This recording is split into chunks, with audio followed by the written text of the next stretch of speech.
జీవిత చరిత్రను అర్థం చేసుకోవాలి. అంతకంటే మిక్కిలి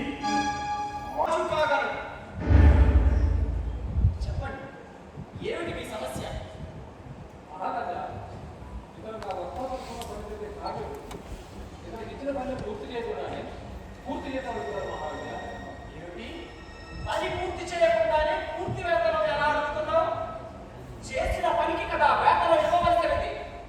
మహారాజా, ఈ వస్త్ర కర్మాగారంలో చాలా సంవత్సరాలనే పనిచేస్తుంది. నా కుటుంబానికి నేను ఒక్కనే జీవనాధారం. నా తల్లిదండ్రులు, భార్య, బిడ్డలు జీవితం మీదే ఆధారపడి బ్రతుకుతున్నారు. ఇటీవల అనారోగ్యం పాలైంది. ఎప్పటికైనా నా బిడ్డ ఆ నగను సంపాదించి నా సింహాసనాన్ని అధిష్ఠించాలి. అది చూసి నేను ఆనందించాలి. నా చెల్ల వెనక ఇన్ని కుట్రలున్నాయా? ఇప్పుడే ఆ నందులను సంహరించి ఆ జనకులైన మహాపద్మనందుల వారసుడిగా ఆ సింహాసనాన్ని దక్కించుకుంటాను.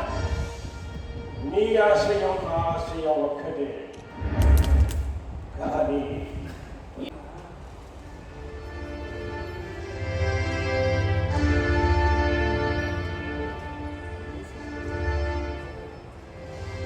అర్థం కాదు మహారాజా.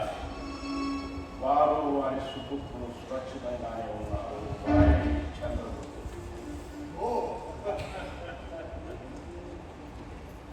మహానగర వారి సుపుత్రుడు చంద్రగుప్తుడు అనా? సంతోషం.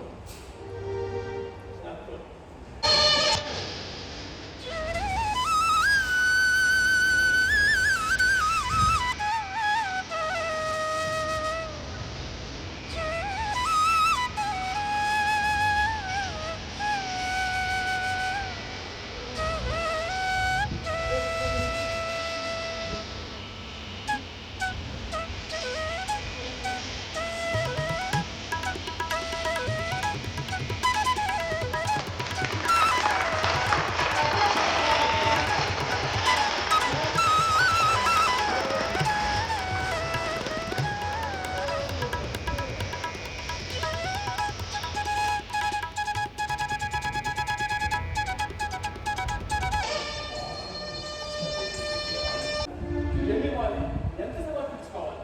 చంద్రదాసు, ఇది నందరాజ్యము కాదు. వారు నందుల వారి ధనాశాపరులు కాదు. చంద్రగుప్తుల వారికి కావలసింది ప్రజలు ప్రథములను కష్టపెట్టకుండా ఉండటమే.